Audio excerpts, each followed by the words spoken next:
incorporated in the year 2013 by the Central Bank of Nigeria to achieve a certain clear objective and mandate. As you know, central banks around the world have traditional functions. Monetary policy, exchange rate, inflation control, exchange rate, regulating banks and other financial institutions.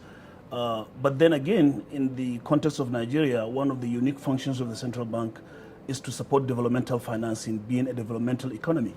And so NIRSAL was conceptualized and created within the CBN to extend the developmental finance footprint of the Central Bank of Nigeria. And it was uniquely created in such a way that it's government enabled, but private sector behaved. And the reason behind that is that NIRSAL is supposed to engage private capital, finance capital, equipment capital, technology capital, all focused on de-risked agricultural value chain. And it's clear why central bank would want to do that.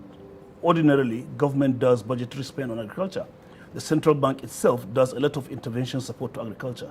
But again, to complement all that, we know that private capital in theory is limitless, provided you can give a risk-return logic to private capital, private finance. And so what the central bank did cleverly is to set up an institution, like I said earlier, that is government-enabled, but private sector behavior that can speak the language of private business, private finance, and to give that risk-return logic in such a way that banks, investors, and other financiers can look at agriculture from a new prism, a prism of an opportunity to make money safely and to get their capital back. And that is the wisdom behind it. The support we got from the chairman of the board of NIRSAL, who is also the governor of the central bank. We get tremendous support. Without the support of the CBN plus my board members chaired by the governor of the central bank, Godwin Emefiele, we wouldn't have achieved this rapid rollout and the results we have been able to do in the last 5 years.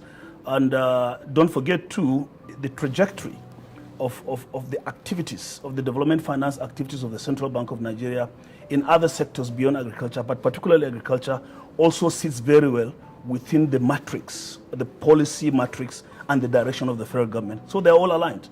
The government provides the policy strategic direction. Central bank sits in that policy and develops tools and products that deliver to the objectives of that policy. And we are one of those tools that deliver on behalf of central bank and therefore for the federal government of Nigeria. Agriculture requires massive amounts of finance capital, equipment capital, technology capital, and human brain capital.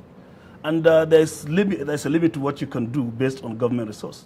Yeah, in the last 5 years, through a combination of support, the talented activities of the staff and management of NIRSAL, with the great support of the board of NIRSAL, we have been able to catalyze up to 145 billion financing into agriculture while still preserving our capital. We believe that with this number and amount of capital that have gone, in our estimation based on standard ratio, we believe that we have catalyzed up to 600,000 direct jobs across the value chain, not only farming, on the input side, on the farming side, processing, logistics, haulage, as well as the downstream markets. Indirectly, on a ratio of 1 to 4, you could easily say we have catalyzed directly and indirectly about 3 million jobs. It can only get better.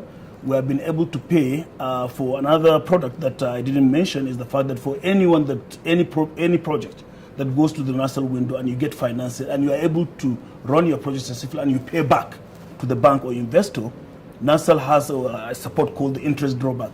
I'm happy to report that successful businesses that have borrowed and paid back, we have been able to give up to 1.4 billion naira in interest drawback support.